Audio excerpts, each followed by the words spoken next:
Hello my YouTube family, स्वागत है आप सबका मेरे YouTube channel Tiwari study zone में। तो चलिए वीडियो को स्टार्ट करते हैं। क्वेश्चन फर्स्ट है, प्राथमिक स्तर पर एक शिक्षक में निम्न में से किसे सबसे महत्वपूर्ण विशेषता मानना चाहिए? फर्स्ट, धैर्य और दृढ़ता। सेकेंड, शिक्षण पद्धतियों और विषयों के ज्ञान में दक्षता। सी, अतिमानक भाषा में पढ़ाने में दक्षता। डी, पढ़ाने की उत्सुकता। तो प्राइमरी लेवल में एक शिक्षक में धैर्य और दृढ़ता सबसे ज़्यादा ज़रूरी है बच्चों को समझने के लिए। तो यहाँ पे फर्स्ट ऑप्शन सही है। नेक्स्ट पे चलते हैं। क्वेश्चन नेक्स्ट है, एक शिक्षक अपने लोकतांत्रिक स्वभाव के कारण विद्यार्थियों को पूरी कक्षा में कहीं भी बैठने की अनुमति देता है। कुछ शिक्षार्थी एक साथ बैठते हैं और चर्चा करते हैं या सामूहिक पठन करते हैं। कुछ चुपचाप बैठकर अपने आप पढ़ते हैं। एक अभिभावक को यह पसंद नहीं आता है। इस स्थिति से निपटने का निम्न में से कौन सा तरीका सबसे बेहतर हो सकता है? तो यहाँ पे फर्स्ट ऑप्शन है, अभिभावकों को प्रधानाचार्य से अनुरोध करना चाहिए कि वे उनके बच्चे का अनुभाग बदल दें। सेकेंड, अभिभावकों को शिक्षक पर विश्वास व्यक्त करना चाहिए और शिक्षक के साथ समस्या पर चर्चा करनी चाहिए। हाँ, ये बात सही है। शिक्षक ने ऐसा क्यों किया उनसे हमें डायरेक्टली पूछना चाहिए, ना कि प्रिंसिपल से उनकी शिकायत करनी चाहिए। और शिक्षक पर विश्वास रखना चाहिए कि वो हमारे बच्चों के लिए जो भी कर रहा है अच्छा ही होगा। नेक्स्ट देखते हैं, अभिभावकों को उस विद्यालय से अपने बच्चे को निकाल लेना चाहिए। और डी, अभिभावकों को प्रधानाचार्य से शिक्षक की शिकायत करनी चाहिए। तो यहाँ पे भी सबसे सही यही है, अभिभावकों को शिक्षक पर विश्वास व्यक्त करना चाहिए और शिक्षक के साथ समस्या पर चर्चा करनी चाहिए। क्वेश्चन थर्ड है, वह अवस्था जब बच्चा तार्किक रूप से वस्तुओं एवं घटनाओं के विषय में चिंतन प्रारंभ करता है। ध्यान दीजिएगा, तार्किक रूप से घटनाओं के विषय में चिंतन करना प्रारंभ करता है, वह कौन सी अवस्था है?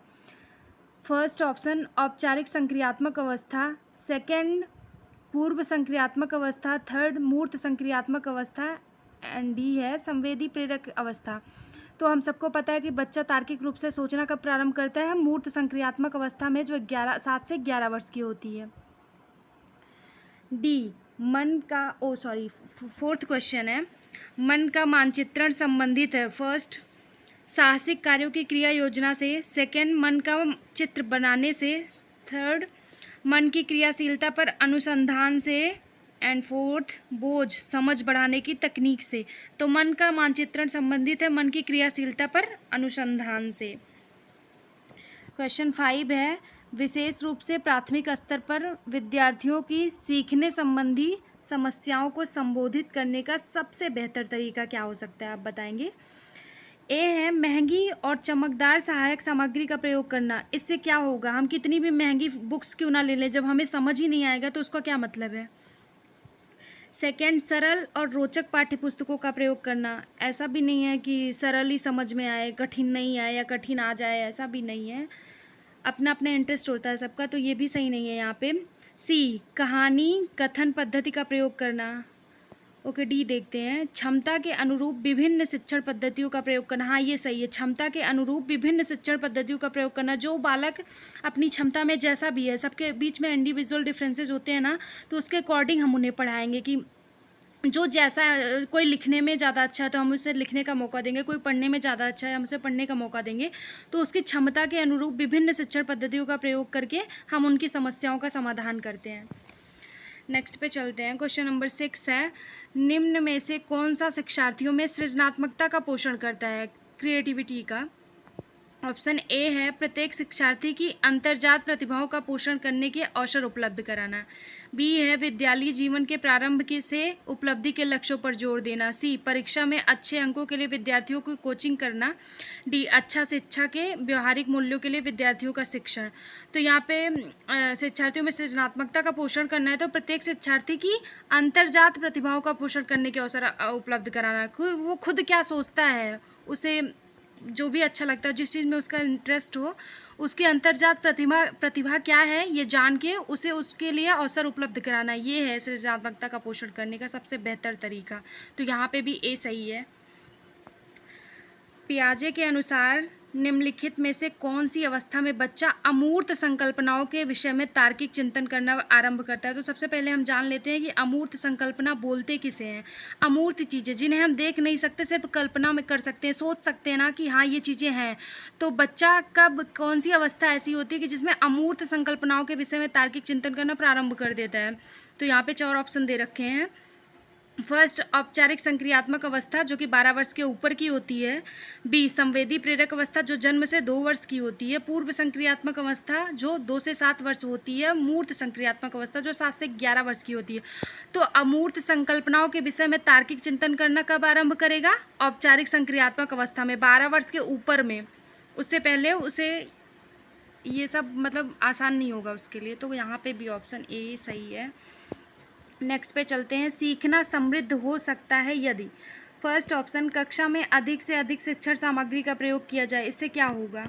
बी, शिक्षक विभिन्न प्रकार के व्याख्यान और स्पष्टीकरण का प्रयोग करें। सी, कक्षा में आवधिक परीक्षाओं पर अपेक्षित ध्यान दिया जाए। डी, वास्तविक दुनिया से उदाहरणों को कक्षा में लाया जाए जिसमें विद्यार्थी एक दूसरे से अंतःक्रिया करें और शिक्षार्थी उस प्रक्रिया को सुगम बनाए। हाँ, सीखना समृद्ध तभी होगा जब हम वास्तविक दुनिया के उदाहरणों को कक्षा में लाएं जिसमें विद्यार्थी एक दूसरे से इंटरैक्ट करके उसे एक दूसरे से कुछ नया सीखें और शिक्षक उस प्रक्रिया को सुगम बनाएं।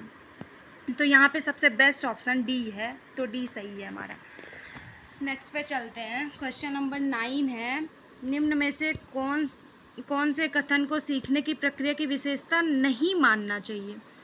फर्स्ट ऑप्शन है, सीखना एक व्यापक प्रक्रिया है। हाँ, ये तो सही है, सीखना तो व्यापक है ही, बहुत लेंदी प्रोसेस है। सीखना कभी भी ख़त्म नहीं होता किसी भी उम्र में, वो आप जितना सीखेंगे वो कम ही है आपके लिए। सीखना लक्ष्योन्मुखी होता है। हाँ, ये भी सही है, हम कोई ना कोई टारगेट सीखने के लिए रखते हैं। हर किसी का एक टारगेट होता है ना, हमें ये बनना है, हमें इंजीनियर बनना है, हमें डॉक्टर बनना है, तो उसके लिए एक टारगेट सेट होता है, तो ये भी सही है। अनधिगमक भी सीखने की प्रक्रिया है, ये भी सही है। शैक्षिक संस्थान ही एकमात्र स्थान है जहाँ अधिगम प्राप्त होता है। तो क्या सिर्फ स्कूल, कोचिंग यही है जहाँ पे हम कुछ ना कुछ सीख सकते हैं? हम फैमिली से भी सीखते हैं, तो ये तो गलत बात है। सिर्फ शैक्षिक संस्थान ही एकमात्र स्थान है जहाँ सीख सकते हैं, ये ऐसा कुछ भी नहीं है। तो सीखने की प्रक्रिया की विशेषता नहीं पूछा हमसे, तो यहाँ पे ऑप्शन डी सही होगा।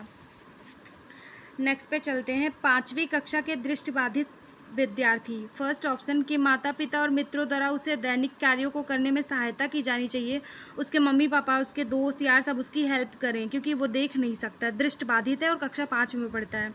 क्या ऐसा होना चाहिए? या फिर कक्षा में उसके साथ सामान्य रूप से व्यवहार करना चाहिए और श्रव्य सीडी के माध्यम से सहायता उपलब्ध कराई जानी चाहिए। आपको नहीं लगता है कि जो सुन नहीं सकता या जो देख नहीं सकता, जो हमारे जैसा नहीं है, उससे भी विद्यालय में सामान्य रूप से व्यवहार किया जाना चाहिए और उसकी ज़रूरत के हिसाब से उसे वो चीज़ उपलब्ध कराई जाए। इंडिविजुअल डिफरेंसेस होते हैं, हम सबको पता है, तो उसके अकॉर्डिंग हम मटेरियल भी यूज़ करते हैं, तो उसके साथ भी कक्षा में समान रूप से व्यवहार करना चाहिए, ना कि उसकी हेल्प के लिए कोई आगे आए, उसे ऐसा फील हो कि हम सबसे अलग हैं। ऐसा नहीं करना चाहिए। तो यहाँ पे बी ऑप्शन एकदम सही है कि के साथ कक्षा में सामान्य रूप से व्यवहार किया जाना चाहिए और श्रव्य सीडी के माध्यम से सहायता उपलब्ध कराई जानी चाहिए, ताकि वो देख तो नहीं सकता बट सुन के समझ तो पाए। के साथ कक्षा में विशेष व्यवहार किया जाना चाहिए, ऐसा भी नहीं है को निचले स्तर के कार्य करने की छूट मिलनी चाहिए। नहीं, हम जो काम भी करेंगे सबको सामान्य रूप से करेंगे और ये सही है। यहाँ पे 10वें में बी सही है।